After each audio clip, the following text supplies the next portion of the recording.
Call the joint county commission city council meeting to order for tonight, and could we take the roll for the city, please? Council members Anderson, Here. Benega, Here. Brown, Here. Costello, Jameson, Here. Knutson, Here. Litz, Here. Stagers, Present. Quorum present. Mr. Mayor, all county commissioners are present. Okay, would we please at this time rise for the Pledge of Allegiance?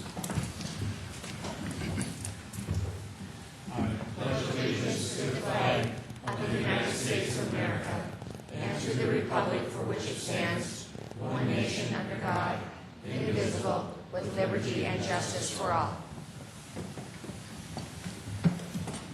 Okay, for tonight, for the joint meeting, we'll follow the county's agenda, and with that, we've got the presentation of the 2007 annual report.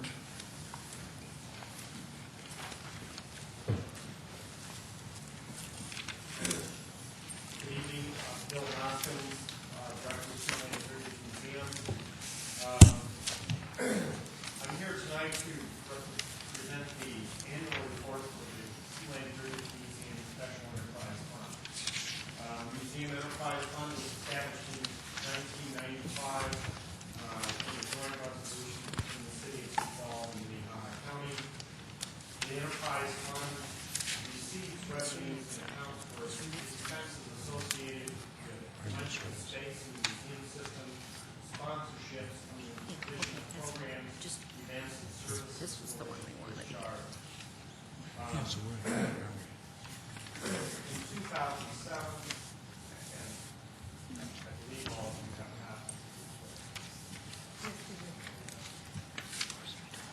In 2007, the Enterprise Fund represented about 9% of the museum's total budget.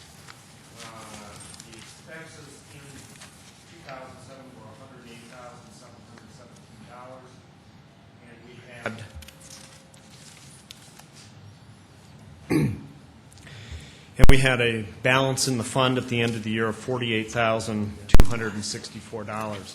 The Enterprise Fund is used for a variety of different uses.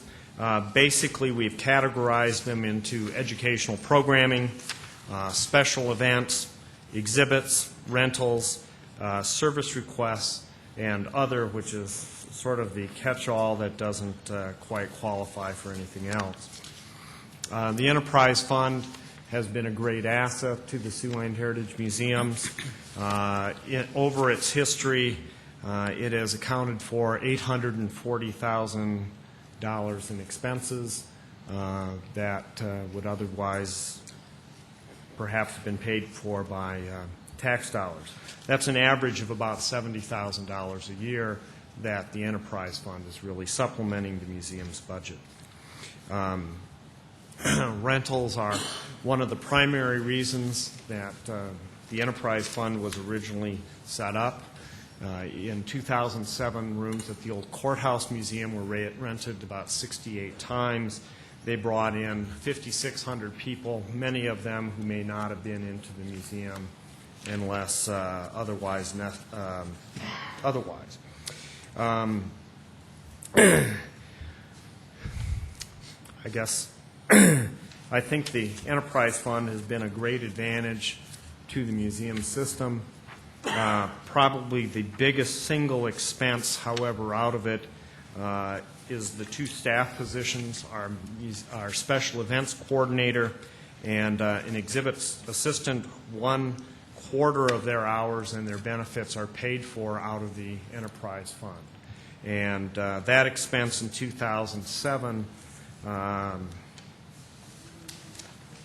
which was just over $27,000, accounted to about 33%, or about 1/3 of the expenses in the fund. Bill, if I may just interrupt for a moment, do you have copies of the material? On the city side, we don't have hard copies. Okay. Certainly. He's got it.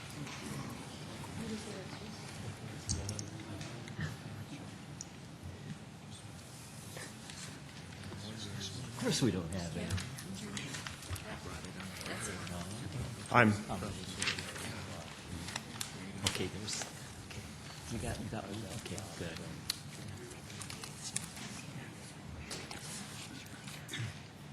give you a moment to.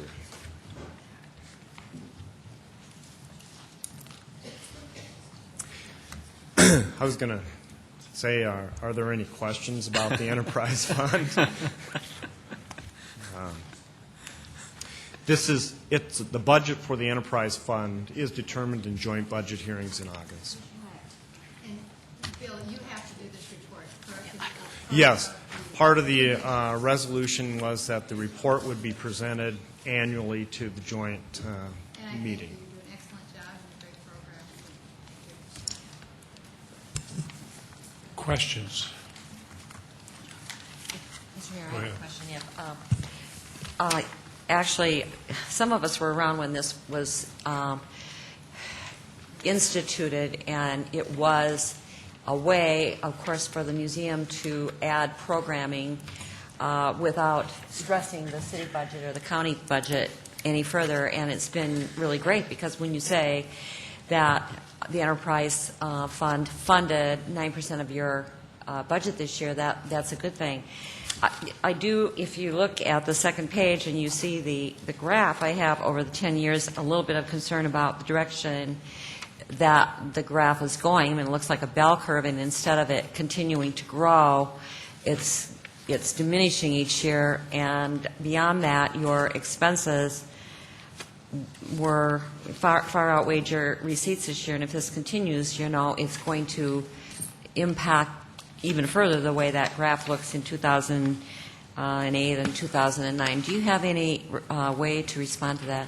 Sure. We actually made the enterprise fund also was set up that some of those funds that we generated in excess of expenses would be used for items not necessarily budgeted that would help the museum accomplish its goals. In 2006, we spent approximately $58,000 replacing the permanent exhibits at the Pettigrew. Those were paid through the enterprise fund and not through the regular budget process.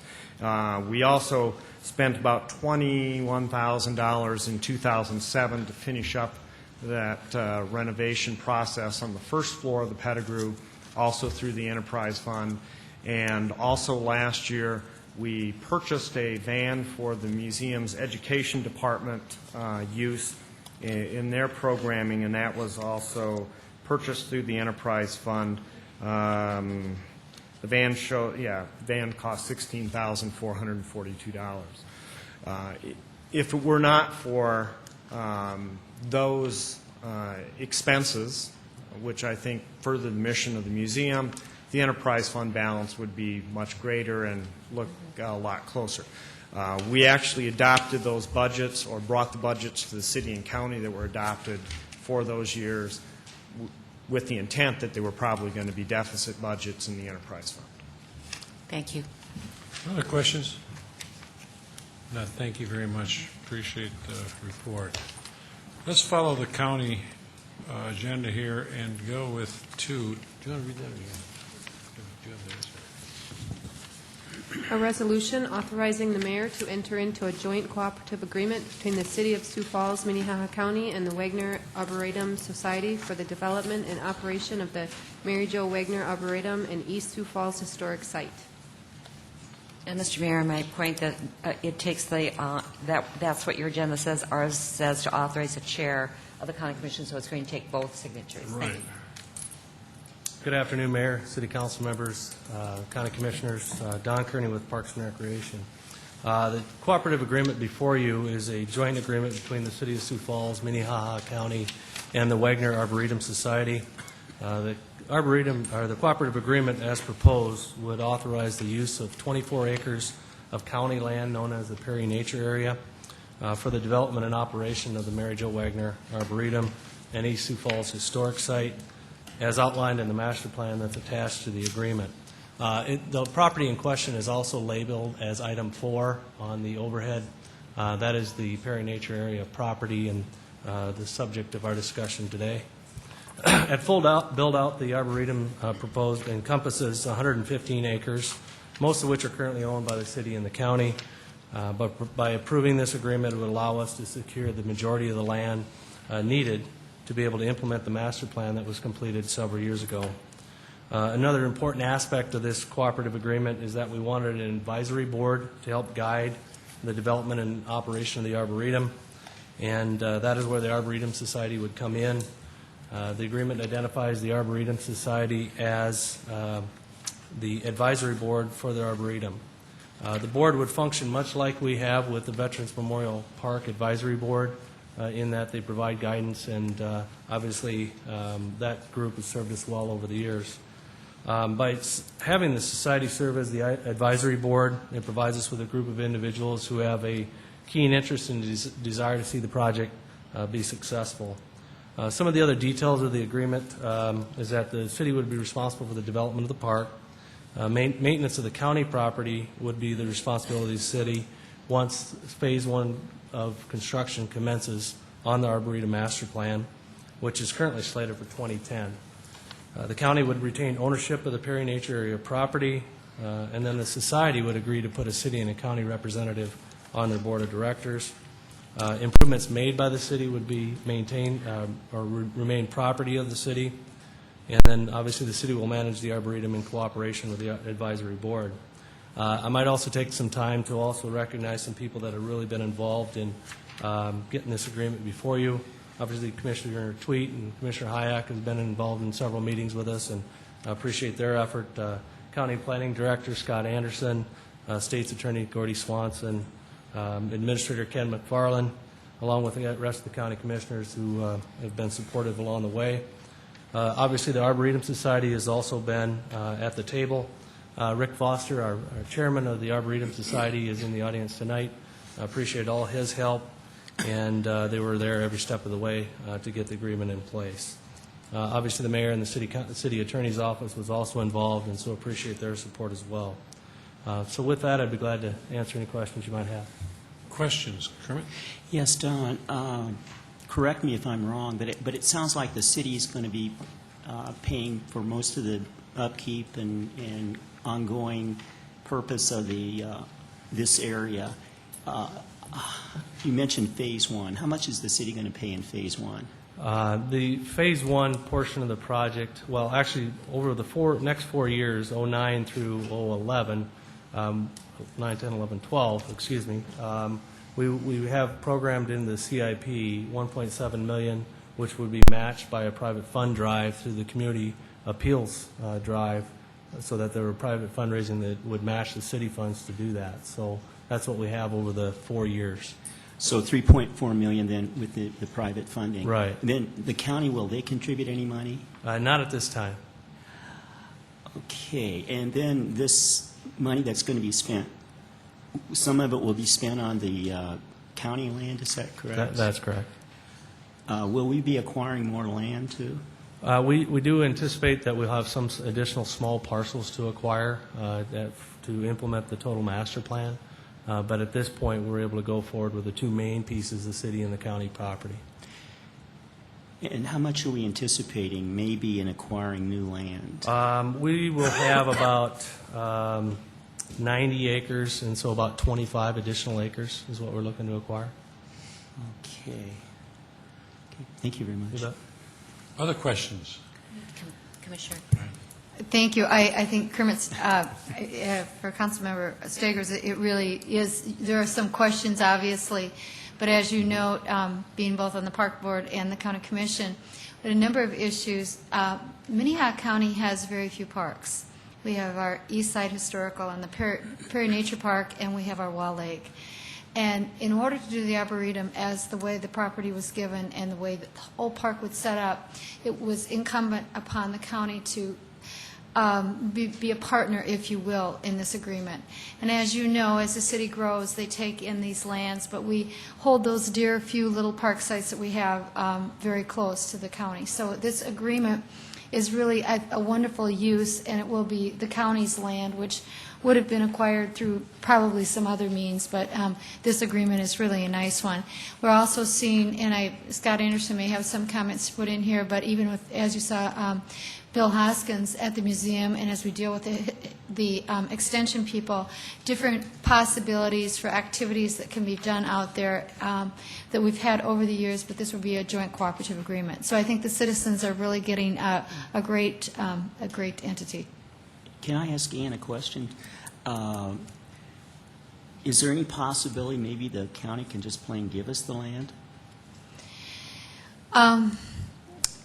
I don't know that that was ever entertained, and I think it's something, as I said before, the county has held fairly near and dear as a park, and rather to relinquish in that sense, it's really nice that we can be partners, and in so being partners, we can run programs that are now run through the extension, and it would really be a joint cooperative facility like we have done in so many other areas.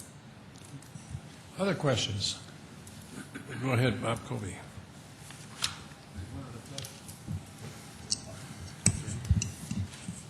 I'll pick one. One of the questions is, could you explain a little better the historic interpretation of the area, since it was both a nature and an area and an historic area, and what is intended to be done with that particular area? Yeah, I think obviously the Arboretum strikes first and foremost in everybody's mind, but it is the old town site of the East Sioux Falls town site, and the interpretive aspects of it with regard to the history and the quarries that were there at that time, certainly that's a big piece of this whole master plan project, to interpret everything that was there.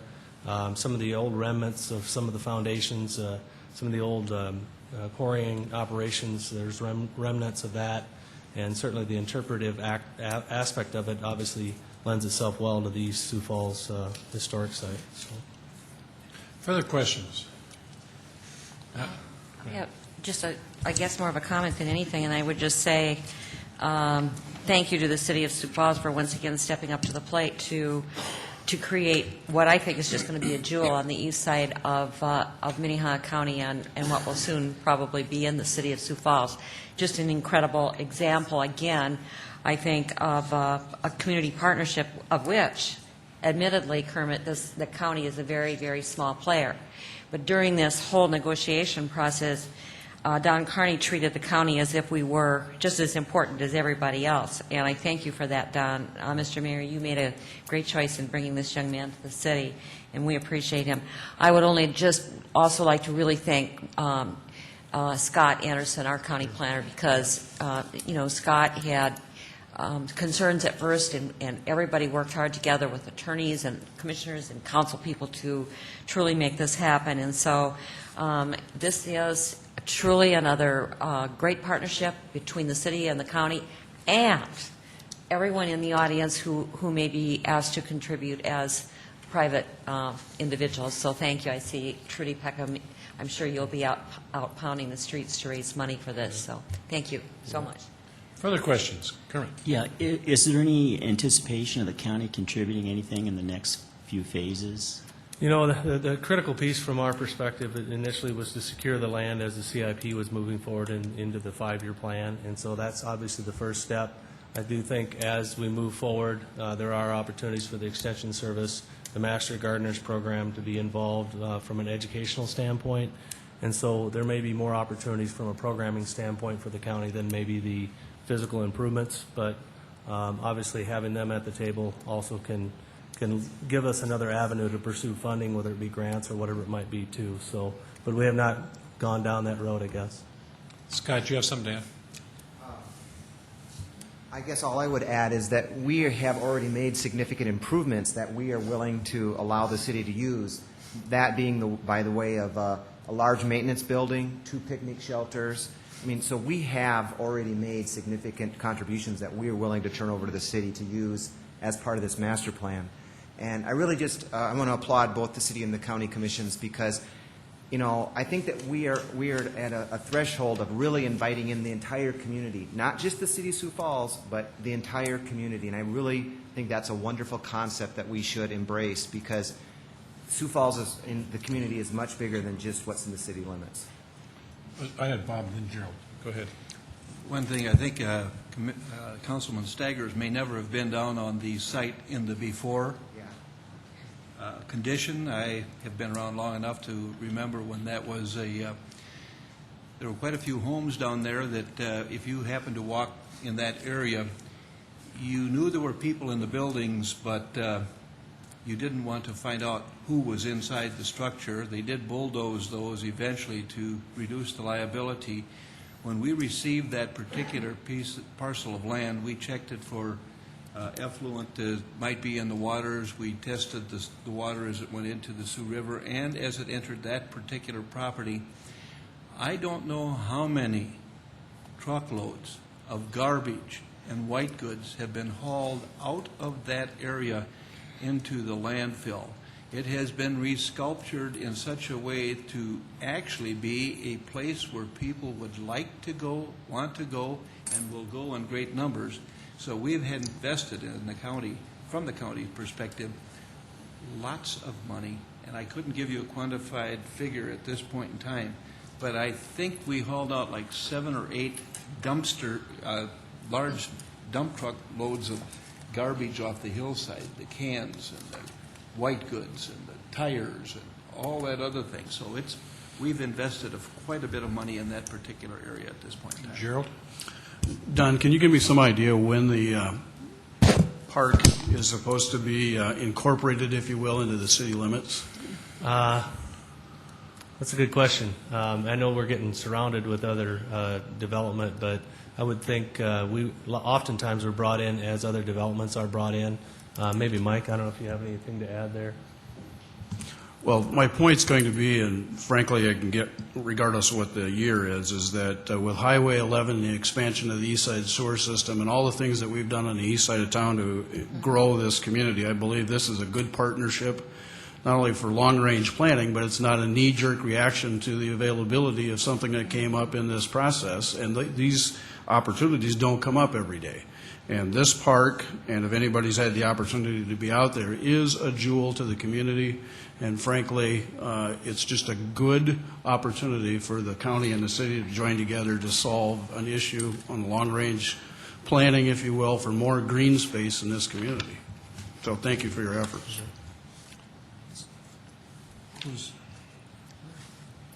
Oh, I know Ann had. Well, I'm ready to make the motion. Okay, Kermit's got. Yeah, Don, I was going to ask you, that the little green, almost rectangle there in the southeastern part of that picture, is that the police building? That's correct. Now, is that going to stay there for a long time, or what's going to happen? We still we've had discussions with the FOP for a couple years now, and I think we'll continue those discussions as part of how does that all work out in the end. But obviously, they're still there, and now that we have this agreement in place, certainly we'll want to work with the other property owners in that area to identify who's willing to work with us to be able to build out the Arboretum master plan. Also, just to clarify, is that the tan area in the northeast, that's the county property, is that right? No, the section labeled item 4. Oh, okay, the blue. Yeah, the blue, and then the purple is the city, item 1. Okay. Further questions? Not, is there others that wish to speak to the joint agreement? Not? Is there a motion on the city side to approve? I move for approval. Knutson. Knutson moves, there a second? Second, Benninga. Benninga seconds. Further comments? Seeing none on the city side, all in favor? Go ahead. Yeah, I guess that I'm concerned that this is not really kind of an equal cooperative agreement here, that the city really is going to be spending the $1.7 million, and then we're going to try to privately raise another $1.7 million. I would just prefer that we just simply obtain the land from the county and just simply do it from a city perspective, because we are putting all the money in. And in the past, we've had other agreements, and the city seems to be paying most of the money. And here's another example. Further comments? We've got a motion been made and seconded on the city side to approve the joint cooperative agreement. Seeing no further discussion, all in favor of that motion, vote yes. Those opposed, no. Council members Anderson, Yes. Benega, Yes. Brown, Yes. Costello, Yes. Jamison? Yes. Knutson? Yes. Litz? Yes. Stegers? No. Same motion for the county. Is there a second? We have a second. Is there discussion? I would just comment, for those of you in the audience who don't know, some of the items will have, obviously the park, the schoolhouse picnic area.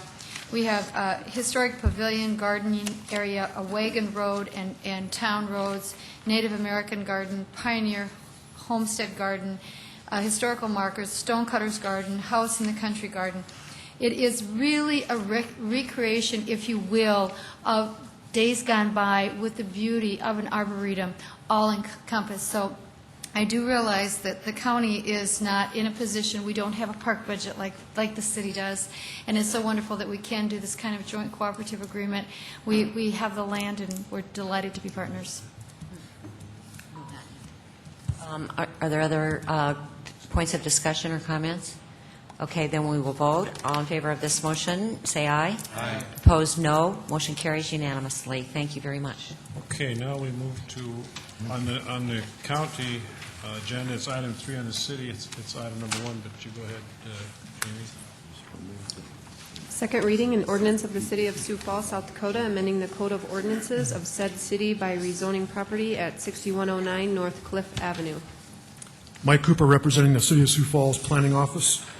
This is a joint item that is being considered. It is located on the southwest corner of North Cliff Avenue and 72nd Street North. The owner petitioner is Gene Halpin, who is here in the audience, and it is just over 2.3 acres in size. The existing use is single-family residential. This is identified in the City of Sioux Falls Comprehensive Plan as a future commercial corner that will probably eventually encompass almost 10 acres of land. And the owner is interested in marketing this for future commercial development. Although there are no specific plans at this time, because it is in conformance with the city's 2015 growth plan, and that it is adjacent to the city limits so that it could be annexed into the future, both the city and the county planning commissions have recommended approval of the zoning change, and this would be an additional, as I said, about 2.4 acres of commercial land use. Questions of Mike?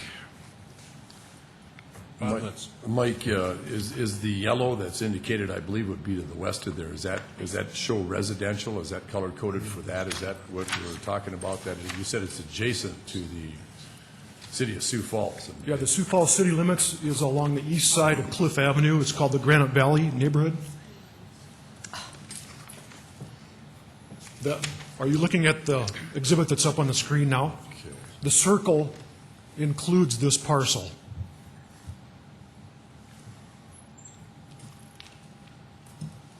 And the city limits is on the east side of Cliff Avenue.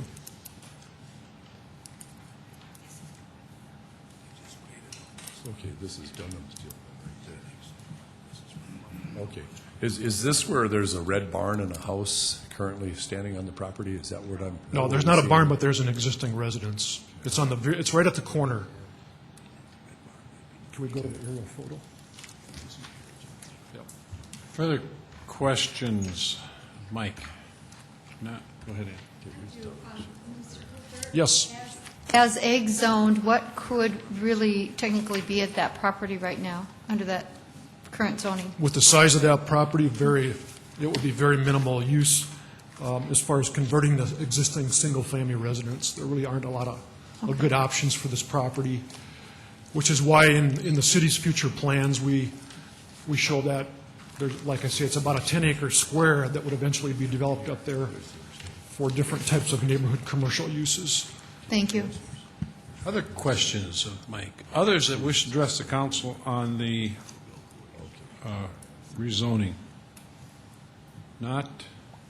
Is there council discussion or action? I move for approval. Knutson. Knutson moves. Is there a second? Second, Litz. Litz seconded. Further comments on that motion? Seeing none, all in favor of that motion, yes. Those opposed, no. Council members Anderson, Yes. Benega, Yes. Brown, Yes. Costello. Yes. Jamison, Yes. Knutson, Yes. Litz, Yes. Stegers. Yes. Motion failed.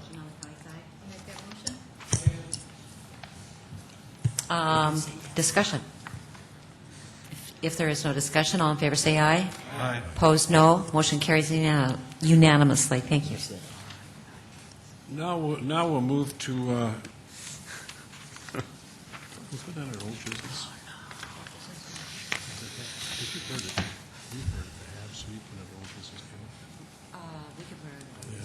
business. Let's move to old business, because we both had presentations on HAB, permanent housing that we talked about. So, Randy, do you want to come up? This is an item we want to carry through today.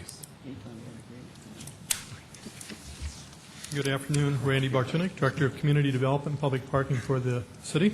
Given that we had provided formal presentations to both the city and the county, really I and Hugh Grogan are here to answer any questions that any of you may have. Are there questions of Randy or Hugh, as far as that goes? Go ahead.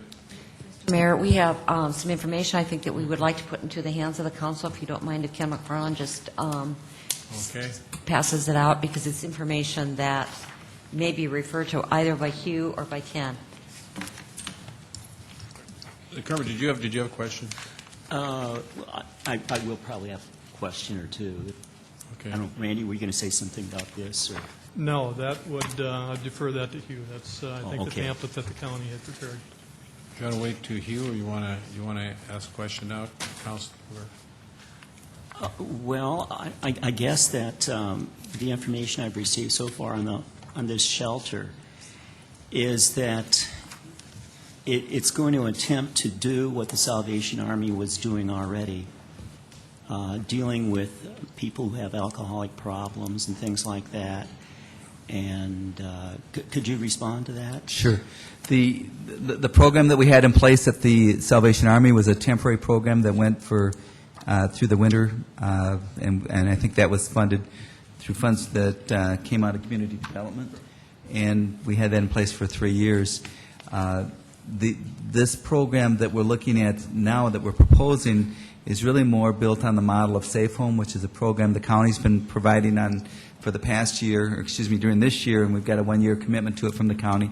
And it's really to replace and to meet the need that we had in the community because we didn't have the Salvation Army program available.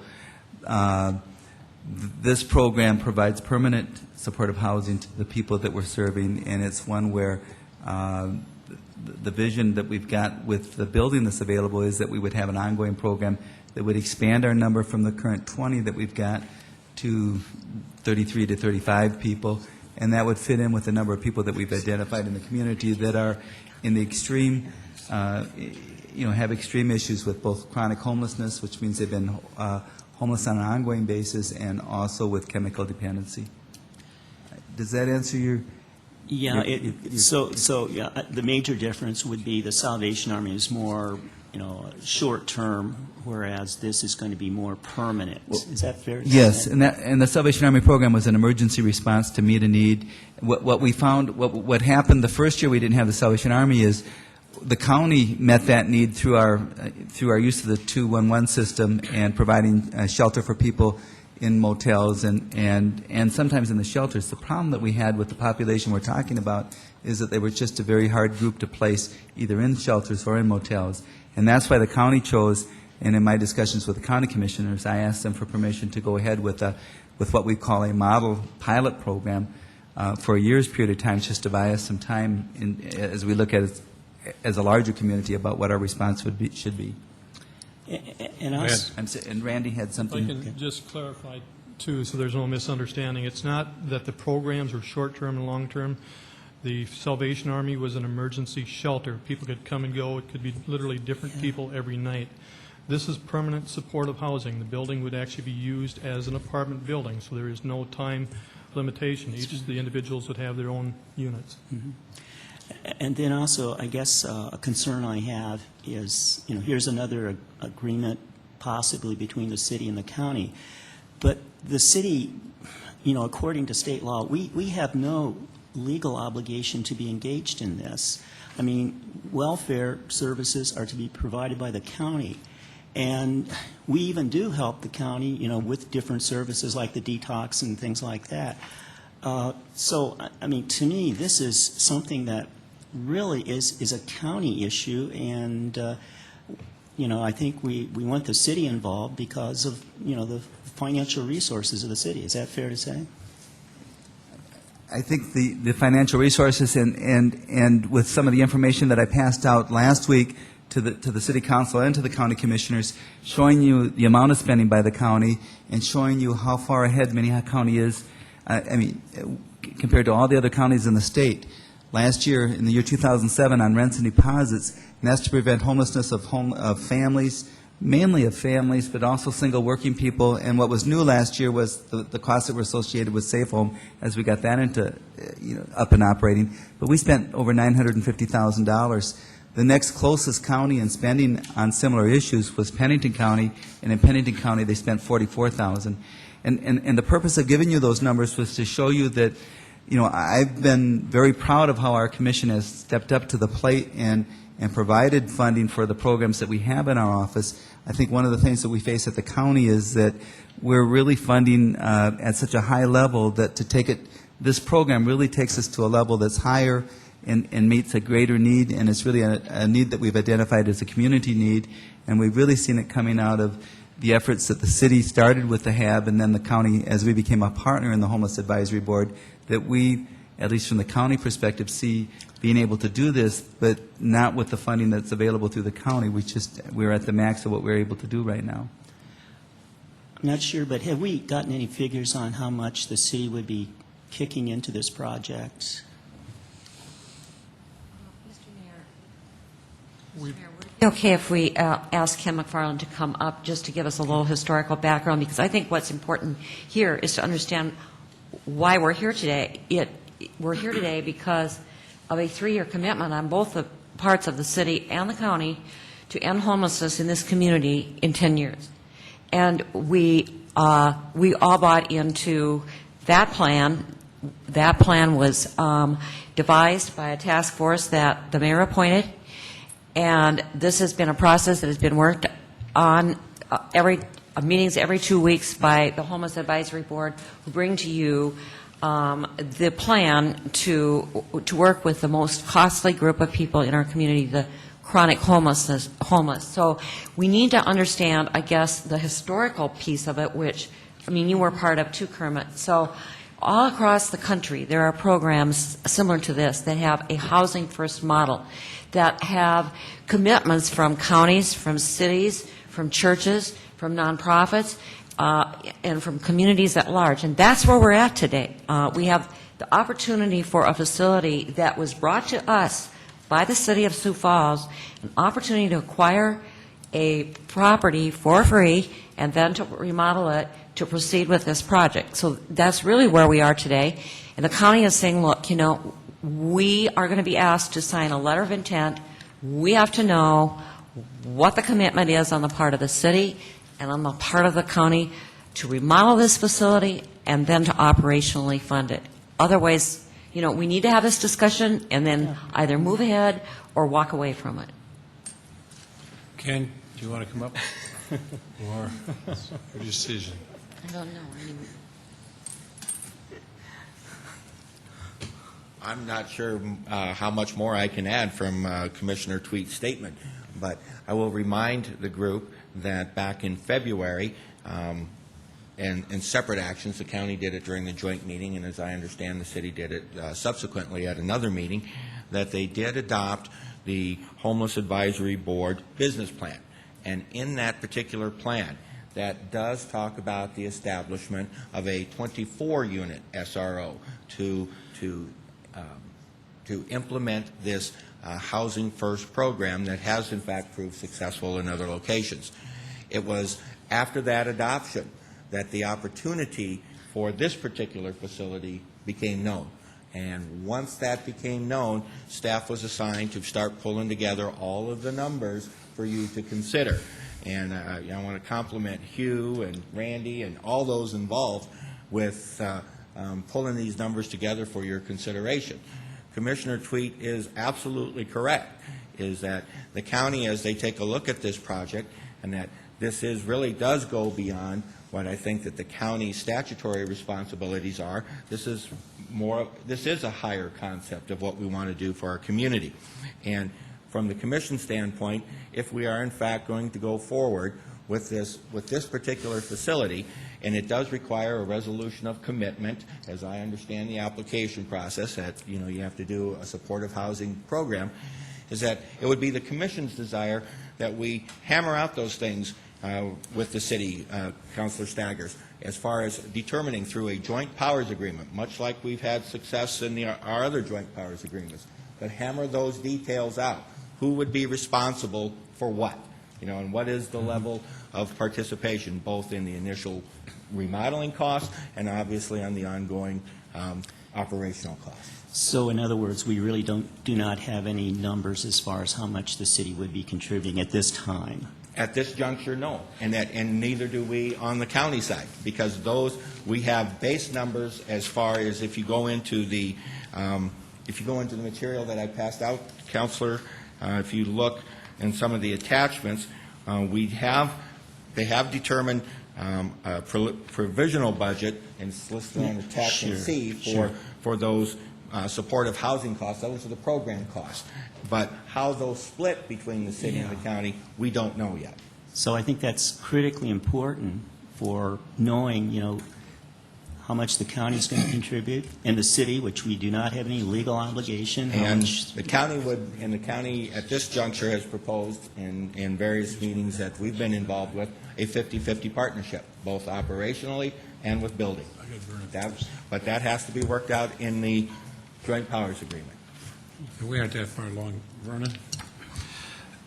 As we talked about last week, these are programs. The Housing First model is something that the Bush administration has been pushing very heavily in the last several years, 6 years or so. It's been very successful across the country. The difference in this program is that it's a redirection of dollars already spent on these individuals, yet these individuals today are still homeless. We as a city are already spending a great amount of money on these chronic homeless individuals through detox, first responders, police and fire, 911, not to mention the safety issues that we see. We're spending that money. It's a redirection of funds to put a roof over their head and hopefully not use the money in those detox, in medical, which is more of a county issue, and first responders, 911 calls. We know that 20% of the homeless population uses up 80% of the resources. And cities across the country, the chronic homeless individuals are not living here they're coming to Sioux Falls. They are our citizens as well as Minnehaha County citizens. And there are examples of this actually in South Dakota. If I could call Stacy Teason up, our homeless coordinator. In Rapid City, the city is very much involved there in redirecting how funds are used and spent in order to do a Housing First program and get them off the street so you avoid some of the other issues. Stacy, if you could address that for me, please.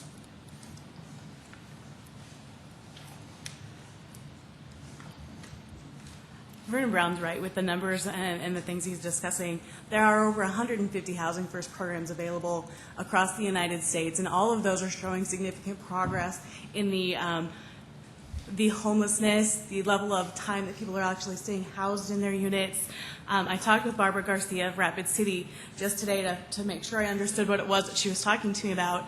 And what they do is they have $250,000, which isn't nearly as much as what we're looking at here, but they have $250,000 that they are contributing, the city is, to a transitional housing program for the Cornerstone Rescue Mission.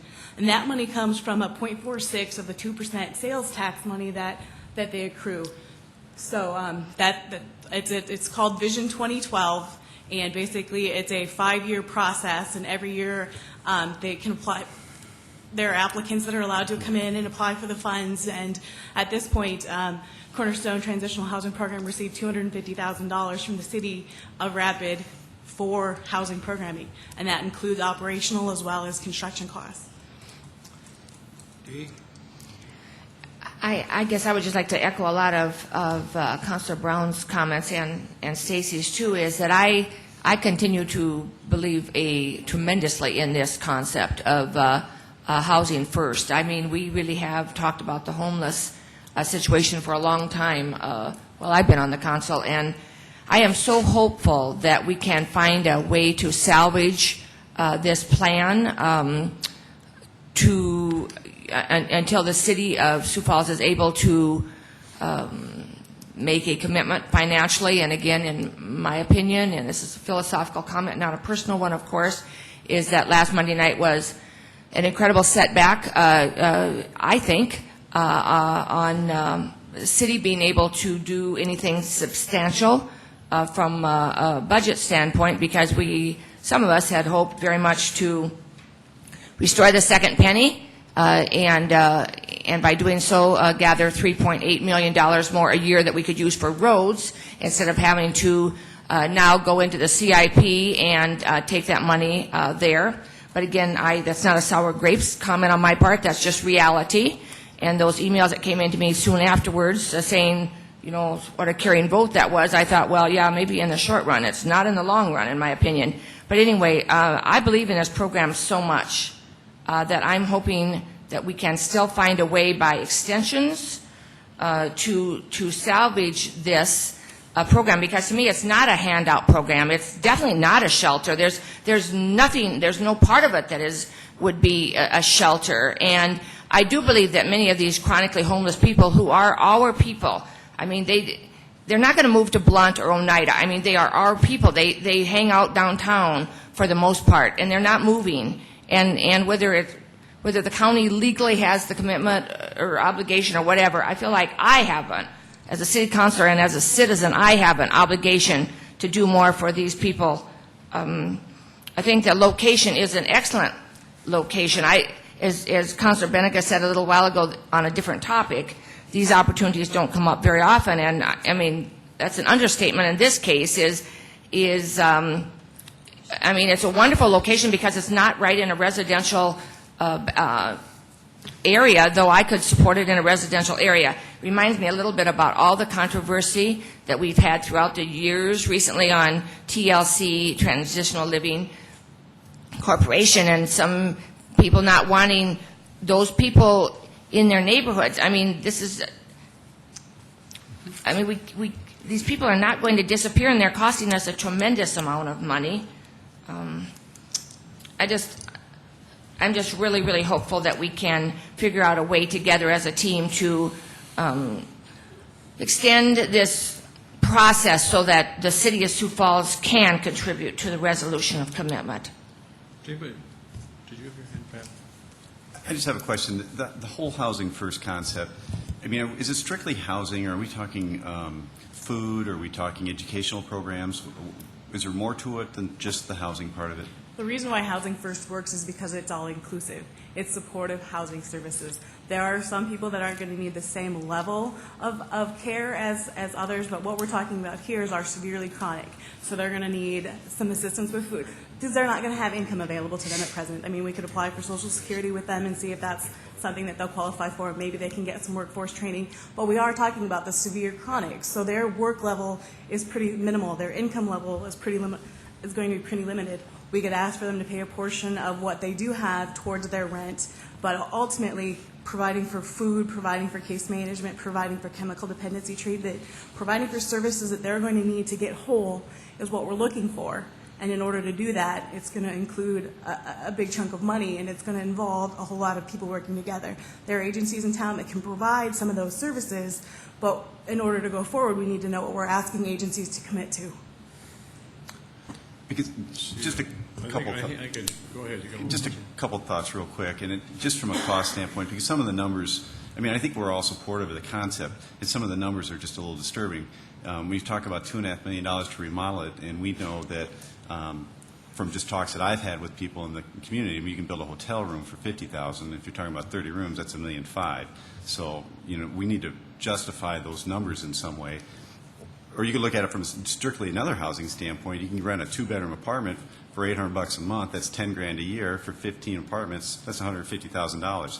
So those are the numbers that, you know, I'm having a hard time rationalizing myself. Well, on the estimate, I just add is that was a very preliminary estimate, because to actually have an architect engineer to go through there and do the work that needs to be done to come up with an exact number, we were looking at 60 days to get that done. So this number was based on a quick review of the plans and a walk through the building of the things that they saw. And they had indicated to me that that figure, they felt very confident that was a high number, that the cost should come down below that. What will be below that, I don't know. But one of the differences between this building and maybe a hotel that's constructed out of wood frame construction is the fact that this is commercially constructed. It's a brick block building, which I personally think if you're going to do a facility like this, this is kind of the ideal structure. It's going to be less, it's going to be more durable than a wood frame where somebody could put a fist through the wall and things like that.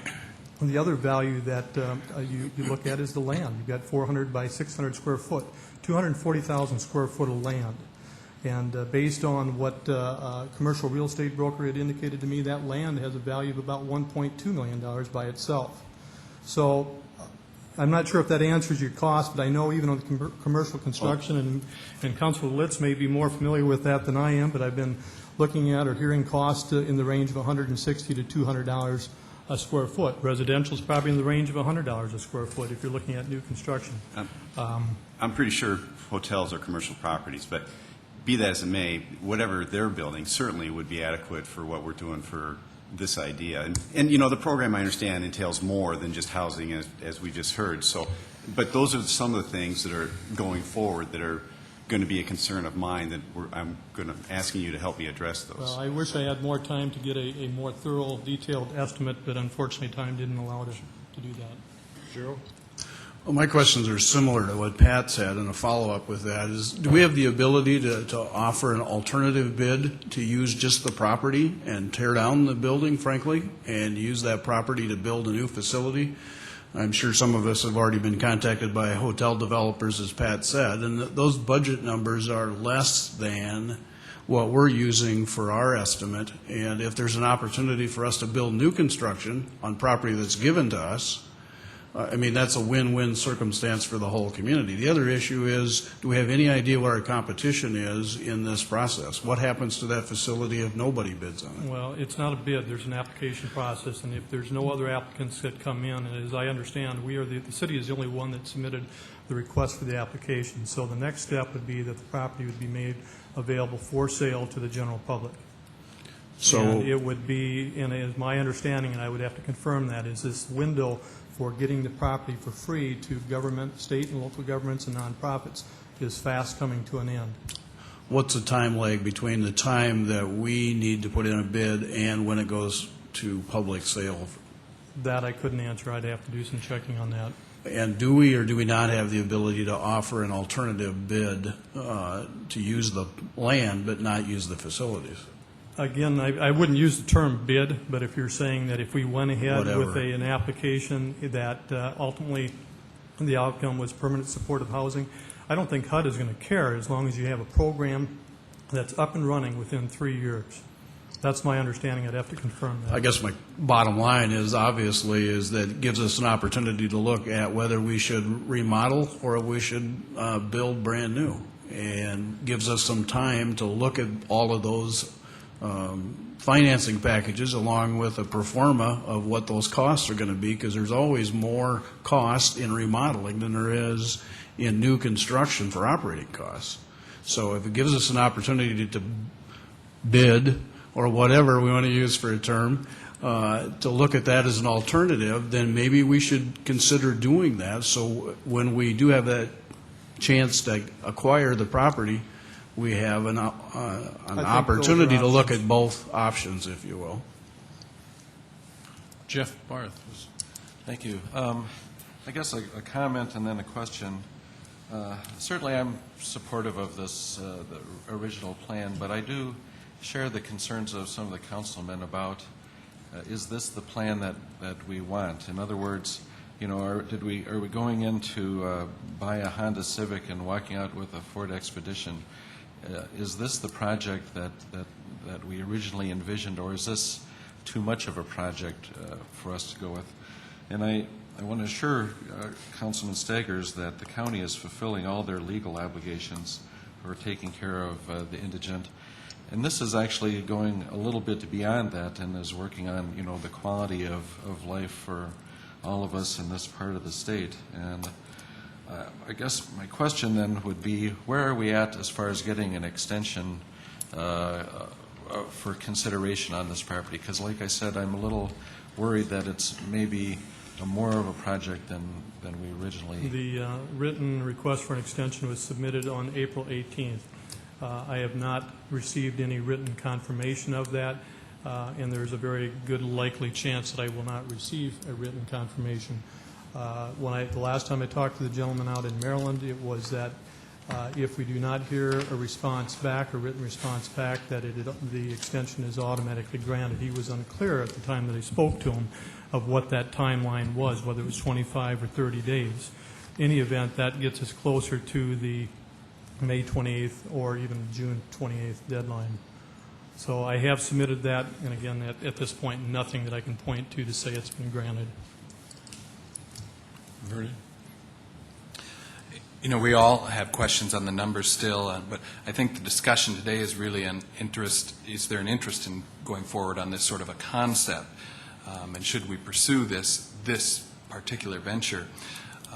You know, for those of us, Carol Tweet and I, we sit on the Homeless Advisory Board, and we've had the opportunity to see the program that Hugh has put together, which is really sort of a pilot project of what this would be. And I'm sure Hugh would be happy to offer tours to any of you that would do that. And Hugh, and I would ask you, without violating any privacy, but stories really tell how the concept of Housing First works. And Carol and I got to see some of those stories and visit with the residents in your pilot program. I, for example, met a man who deals with epilepsy, and it led to drinking problems. He's been a resident of this area for his entire life. And we've seen improvements in his health as a result of being part of this pilot project. Hugh, I was wondering, one, if you could share some examples briefly of what you've seen in this pilot project, and then, I don't know, since it's fairly new, if you have any numbers to back up what we say Housing First can do. I've been amazed as we got into this program at the response that we got from the people and the ownership that the people that we're working with have taken on the program. And when I say ownership, the pride they've got in their units, the way they care for them, and their sense of having a home and having a place to go. Most of the people that we're talking about, I don't think we've got anybody that's under 40. All of the people are long-term residents of Sioux Falls, and all of them have been living in the downtown community, oftentimes in the shelters or under the bridges, probably more times under the bridges or crashed at various places, or in detox or jail or under the ledges at the library and places like that. I think when I look at, I know with our county commission, we had an opportunity for some of the people to come in and present to the county commission. The Homeless Advisory Board had an opportunity to tour the places and to meet some of the people that we're talking about that are in the programs, and I think there was just an amazing response. I couldn't put in words how well this is working without you having met the people and getting a sense of where they're at, what they've been through, and what their lives have been like, and what this, the impact this has had on their life. Most of the folks that we're talking about have compromised health systems. We're working with a number of them on trying to get them on SSI. If we get them on SSI, then that means that they will have a source of income and maybe at some point in time can move out into their own place. But from the county perspective, it also frees up a lot of medical dollars that currently get tied up either with county or with hospital write-offs and things like that. With the number of people that we've had in detox, and we've gotten letters of support from detox and from the county jail, and a letter from Gary Tushan over at Carroll Institute, all noting the differences that they're seeing in the community. Gary's letter noted the differences he's seeing on the streets with the people that hang out or have traditionally hung out in the neighborhood of the bus transfer station and in the near the Carroll Institute. At detox, we have had some people continue to use detox, and I think last week I mentioned that we've had 143 days of detox, but 91 of those days were taken up by 3 people. Most of the people on the list of people that we're serving, and we're serving 20 people through the county program, 10 people we've got on site, and 10 people in various housing units throughout the community. Most of the people have not been in detox, and they're all people who at least weekly were in detox. before this program started. So I think there's a real sense that the program, I mean, some of the people that maybe thought that this was kind of something that we shouldn't be getting into are coming back to us saying this is working a lot better than we thought. And that reflects what the national research is showing. And the national research is showing that when you provide housing first and you don't create any barriers, and that's a key thing to what we're doing, our rules are that you can't do anything that's illegal. And so we treat these units as you know, these units belong to the people who are in them. As some of those housing issues become settled, people begin to look for other sources of help with some of the drinking issues that they may have. I may follow up. How long does this pilot project need to go before you'll be able to provide numbers to show whether it had an impact on county and city services or not? Well, we have initial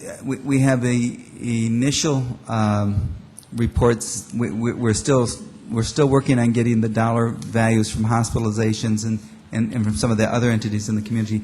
That's an ongoing process that we are working on. I did note last week that we've spent approximately $8,000 over a year's period of time per person up to this point. But that doesn't include a few. The medical is not a part of that, and that could be a big cost factor. But here's the issue that Randy and I think Hugh probably we have to address is Randy moves forward putting the application together. You got to have a resolution from the city and the county to whether they want to proceed with this. That's going to be the issue of where we go. I mean, we can sit and talk this issue to death all night, but we got to get resolutions on the table by the end of June for you to submit it, and you probably like to know a little sooner than that if there's interest on the city and the county in moving forward. And so I don't know if it's separate discussions that the county has to have and the city has to have on this collectively or separately or not. And Mr. Mayor, as the chair of the county commission, that's why I have talked to Vernon as another member of the HAB to say we need to have this, we need to get this conversation on the table because the city is in the process of acquiring the building. And you do need those letters of intent. And I wrote a letter to the mayor with all the commissioners agreeing to the content of that letter that just simply said that we are requesting the pursuit of a joint powers agreement for the project that establishes a 50-50 cost share for the project entirely for the remodel of the building and for ongoing operational costs, because we simply have to know that information even as we're developing the costs. But we have to have that information. It's going to be very, very difficult for us to sign any kind of a letter of intent without us knowing what the commitment level of the city council is. And that's right. And so for us, I mean, I think we have to look at a resolution of some sort, and then if there's interest on doing it, and then how to, from the city's standpoint, I can't speak for the county, but I can speak for the city, is how do we propose to pay for whether it's capital or operating, whatever it's going to be. So that's going to be the issue we have to look at. Dee, you were next in line. Oh, I have so many thoughts, but I'm trying to just share a few of them. I was wondering, Randy, first of all, Director Bartunik, I was wondering if you could tell us, I know in an ideal world that people like me would like to see 33 to 35 separate rooms with their own bathrooms and so forth, just very basic rooms with a wonderful supportive housing program of needed services for those people to get them thriving again, because I really believe that will happen. I know that's what we wanted in the ideal world, but I was wondering, would it be possible to still meet the requirements of the application if there didn't have to be separate bathrooms in each unit, but that the bathrooms that are there and the showers that are there could be used as a group? Because, I just think, I did quite well in college for 4 years. I lived in a dormitory with someone else that I, didn't really know, and walked down the hallway every day, several times a day, to take care of whatever my needs were. So is that a possibility? Yes. To lower the cost? That is a possibility. That's part of the programming that would have to be ultimately worked out as we move forward. Okay. And then I would like to just remind everyone that, if you haven't toured the facility, it would be really wonderful for you to be able to do that. And it's right on a bus line, and then the building right behind it would be a wonderful, like a vocational training opportunities and so forth. So again, I still think those opportunities don't come around very much, but going back to what the mayor said, I realize that it takes money to do these kinds of projects, and I would like to throw out a challenge, this is serious, not a joke, is that tonight would still be an opportunity for any of the city councilors who voted differently than I did last Monday night to make a motion to reconsider, so we join the other cities in the state restoring the second penny. And I say that very seriously because we badly need that money to do projects like this that we have talked about for 6 years, and we talked about in the public. I mean, we talked about this all the time I was running for city council. So, I mean, we do need to either do this or quit talking about it, but we need the money to do it, and we don't have it right now. We've got, some people want to continue talk. We got, in 55 minutes, we got a city council meeting, so let's try to, because we're going to have to come back with a resolution. Mayor, may I Kermit's speak? next. I haven't spoken yet. Kermit's next, and then we'll come to you. Yeah, I just want order the call. clarification on this notion of success. We've just been told that there are 150 of these programs already in operation throughout the country, and they're great success. But what does that mean? And also, what kind of success have we had so far with the pilot program? Have we had any people in the pilot program going out and living on their own now with their own shelter, or can we find out about this success? Well, we have people who are living in both our buildings and in scatter sites throughout the community, so there are people that are living, by themselves. We have had a couple of people who have been working hard to maintain sobriety. That's been a couple. When I look at success, our measure of success is that we're continuing to house people. The old way, the way we were doing it and the way other communities were doing it across the nation is they were spending tons of money and people continued to be homeless. And so, as a quality of life issue for the entire community, having these people in their own places helps to protect them, but also helps to protect the whole community in terms of the quality of life for the whole community. Let's keep our questions and our answers short here because we're running out of time. Like the 150, what does that mean, success? Because right now it sounds like warehousing people, keep them under a roof, and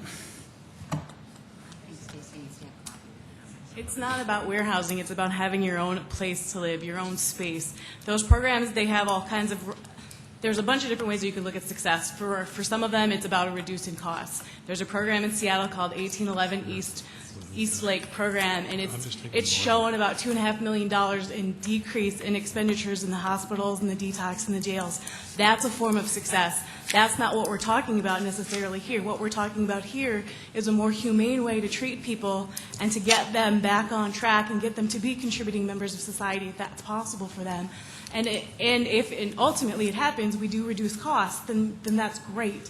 But ultimately what we're looking at is trying to find a way to get these people to engage in the community and to make it safe for people to be downtown and for all of us to look at each other and say, you know what, I've done what I can to make sure that my neighbor is taken care of.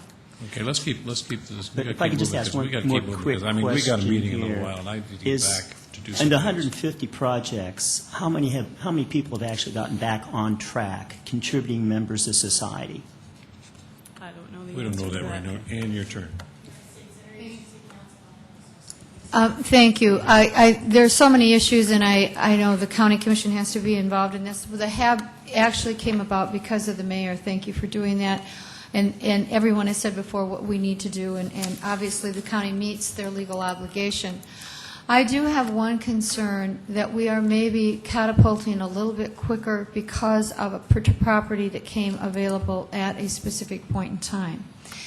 That said, I think this is a two-step process. We endorse the project, and we endorse the project as to housing first.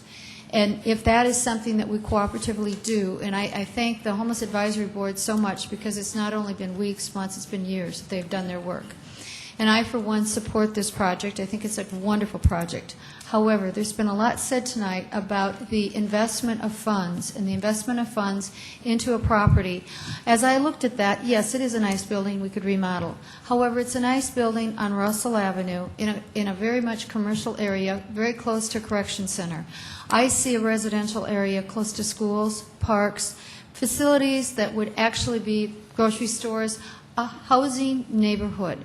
And so maybe we are going a little bit quicker, and I see people laughing, okay, where do you go? Where do you find that property? I'm not sure, and I don't know if you have looked at that. We haven't seen that presentation, whether the Homeless Advisory Board has actually looked at properties where they would like to be and then said this is where we would actually place this type of facility.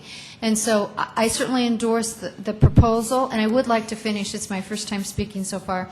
I think we look at whether or not we're going to do it, and I, for one, would endorse the project. But because the federal government has said there is a building there, do we necessarily jump on it and decide that we commit for 30 years to do a housing project there? And that's what we've been told, that it's a 30-year project. And that is a highway. And I would like to see a place, we've got the cost of gasoline where people can walk and bike to places. So maybe this isn't the right location. Pat? Just as a point of order tonight, what are we taking an action? No. So No, this is just informational. This is basically an informational meeting. There's no action going to be taken because the city's going to have to come back with if they want to pursue it, they're going to have to come back with a resolution at a time prior to when Randy has to get the application in, and the county's going to have to do the same. So this is all information. Are we going to have all this information at that time? Probably because council's got we'll probably meet separately, and the council's going to have all the. Because if you're looking for go-ahead to pursue this, no, there is none. No, well, I mean, I was strongly encouraged to pursue this Housing First program, but we need some more numbers. We need more information. And that's it. I mean, it's just kind of to see if there's interest in moving forward, and that's what it was. Greg, you were next. Go. Okay. Because what other questions we have? I mean, the county's going to have to come back, the city's going to have to come back, and we're going to have to pursue this in a resolution form.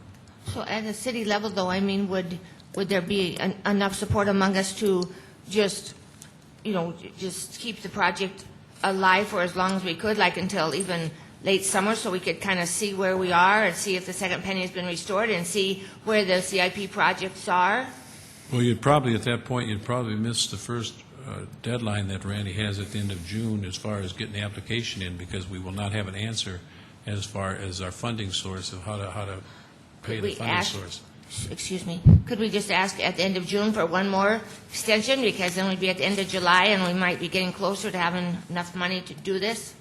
I don't have the answer on that. I could certainly make a call or submit another letter or request. I'm not I sure just where want we to go. keep it alive. And I just want to reiterate, I mean, I just don't want this to fall on deaf ears, that the county is part of this. We are walking right down the road with the city on this, but we have, just like you have your issues with the second penny, we have offered to pay 50% of everything, and we have to know that before we will even think of signing any kind of a resolution of intent. That is information that we have to know. Well, we'll have to, in the next couple of weeks, let's do it this way, that we'll have to get some folks from the county and some folks from the city, and you have to sit down and we'll have to talk about funding to bring it back to the city and to the county, and then we'll know where we're at. We'll have to break down the numbers the best we have them and see where we're at. So if that's favorable to everybody, let's move in that direction. Is that a fair start? Okay, we'll get started on that. I think this was good because I think we've kind of are understanding each other for the first time in a meeting altogether. It's hard to imagine how more information hurts. Yeah. Well, we'll have a lot to go. Okay, is there a motion on the city side to adjourn? I so move. Knudsen made the motion. Is there a second? Second. Costello seconded. Let's just do all in favor. That's close enough. All in favor, say aye. Aye. Opposed, the same. Same motion for the county. Let's go. Second. All in favor, say aye. Opposed, no. Motion carried. Stand adjourned.